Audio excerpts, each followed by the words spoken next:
Hello and welcome to Afternoon Tea with Karen. Let's have fun with Documents Part 3. In regards to the Victorian Government, response to the inquiry into anti-vilification protections. We're going to read more on the consultation by clicking that blue button that says read more on the consultation. And that transports us to Engage Victoria's website, strengthening Victoria's laws against hate speech and hate conduct.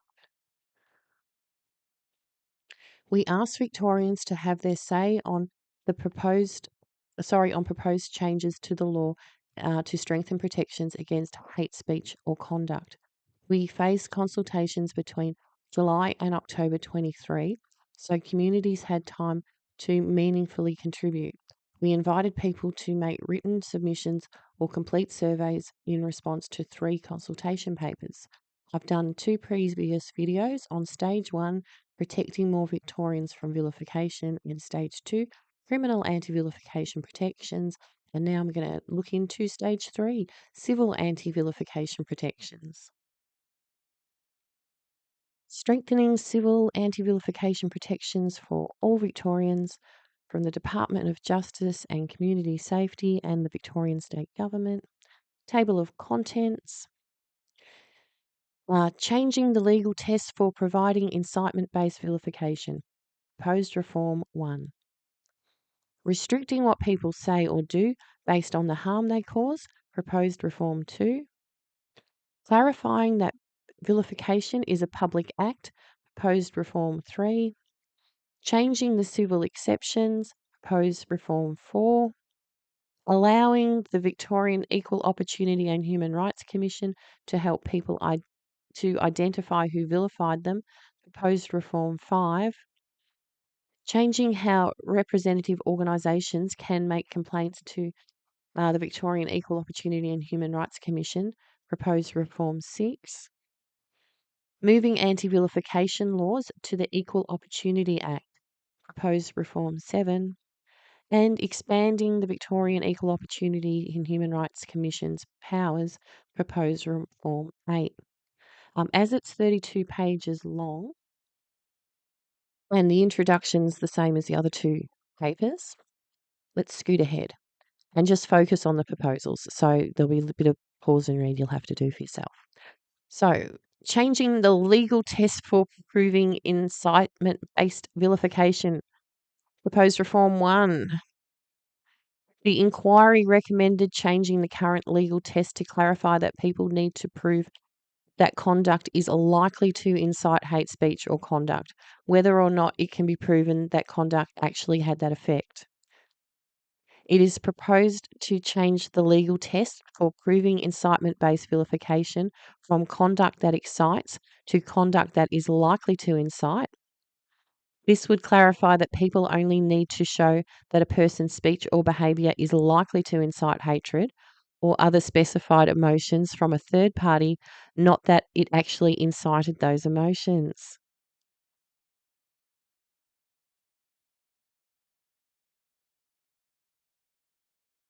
Restricting what people say or do based on the harm they cause.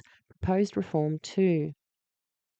The inquiry recommended regulating a wider range of hate speech and conduct than is covered by existing laws.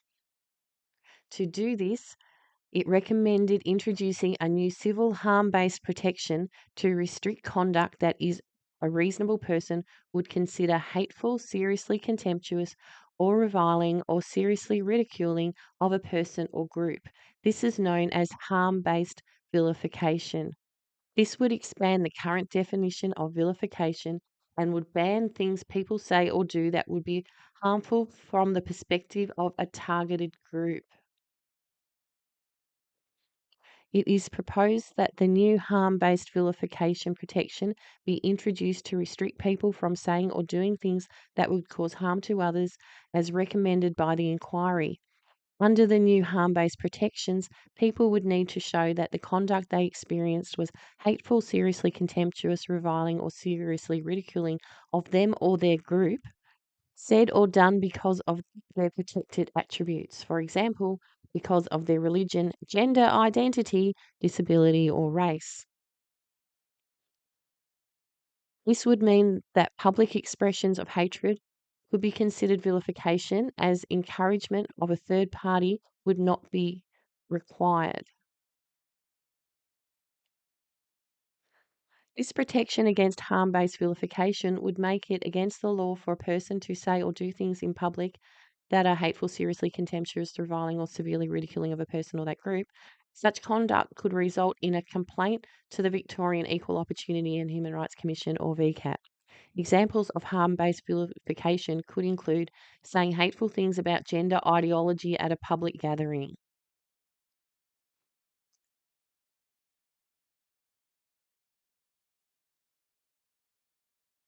Exceptions, so long as the conduct is reasonable and done in good faith.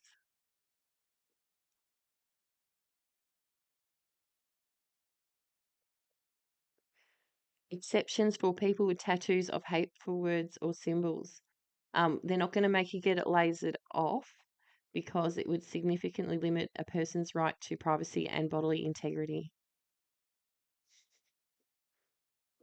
It is proposed that under the new harm-based vilification protection, anyone affected by hate speech or conduct could make a vilification complaint.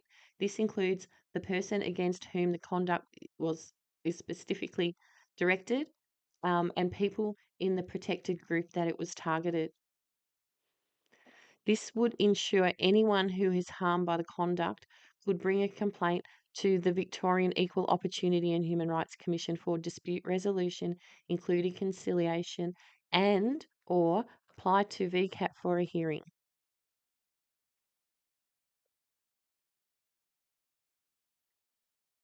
The Victorian Equal Opportunity and Human Rights Commission outcomes may include an apology, financial compensation, or an agreement to change behaviour, attend training, or develop policies.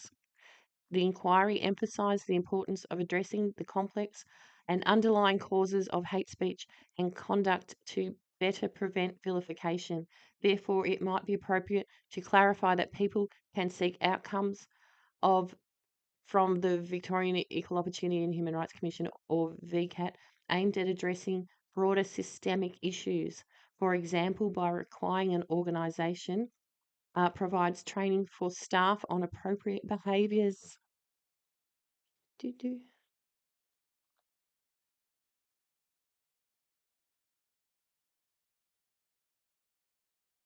Clarifying that vilification is a public act proposed in Reform 3. The inquiry recommended making it clearer that vilification requires a public act to have taken place, using the definition currently used in New South Wales. It is proposed that the definition of public act be included in the law to apply under Victoria's civil anti-vilification laws, and this is what their public means. It was in the last video. Capturing online conduct in any definition would be important, as vilification is increasingly occurring in online spaces, including social media, and this is just as harmful as other kinds of vilification. Material may be posted anonymously, making it difficult to seek a remedy like dispute resolution, an apology, or compensation. To address this, the inquiry recommended a new power to the Victorian Equal Opportunity and Human Rights Commission to help identify people who have engaged in vilification. So that's discussed in Part 9 in relation to Proposal Reform 5.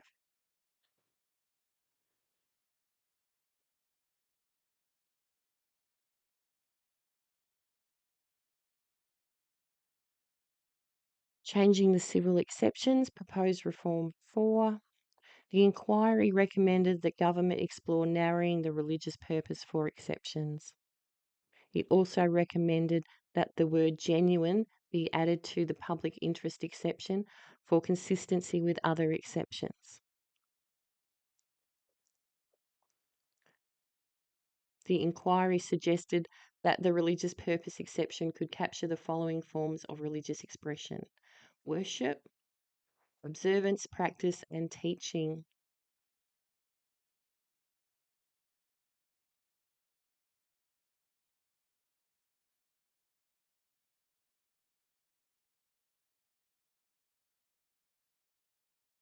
allowing the Victorian Equal Opportunity and Human Rights Commission to help people to identify who vilified them. Proposed Reform 5. I'll get your tongue around it.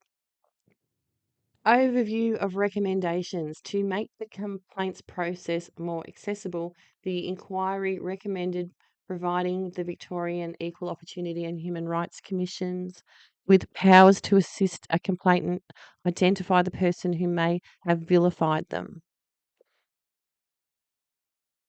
It is proposed that the Victorian Equal Opportunity and Human Rights Commission could have the power to request information from any person to assist with identification. If the information is not provided, they could then seek an order from VCAT requiring the person to provide the information.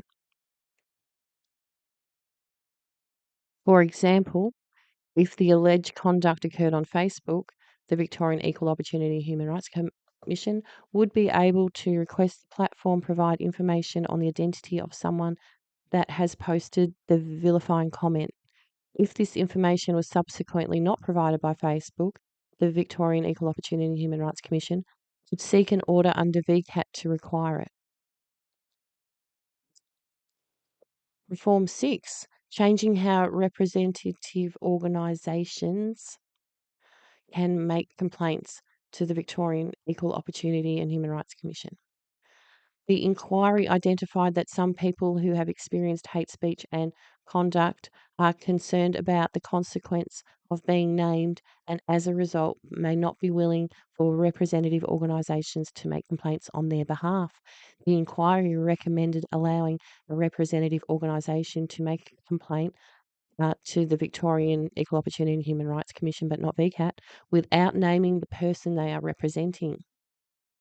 It considered that this change could be an effective way to assist people make complaints while easing concerns around potentially negative consequences of doing so and provide opportunities to work towards systematic change.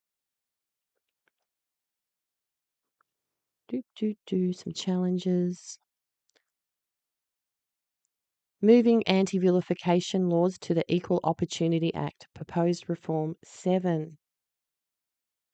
The inquiry recommended moving Victorians' anti-vilification provisions from the Racial and Religious Tolerance Act to the Equal Opportunity Act in order to enhance public awareness for accessibility for those provisions and build on existing community understanding of the Equal Opportunity Act.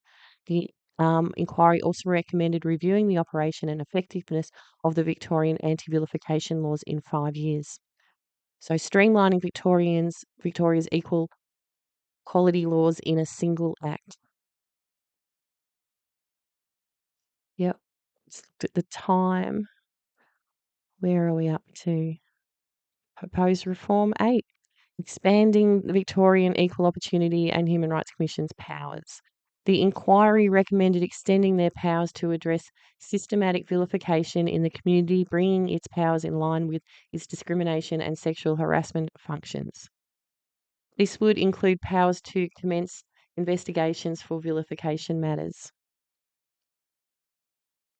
And these are the most important bits. It is recommended by the inquiry. Issuing practice guidelines to help individuals and organisations understand anti-vilification laws. These would not be legally binding. Intervening in civil and criminal proceedings and assisting VCAT or the court by providing information.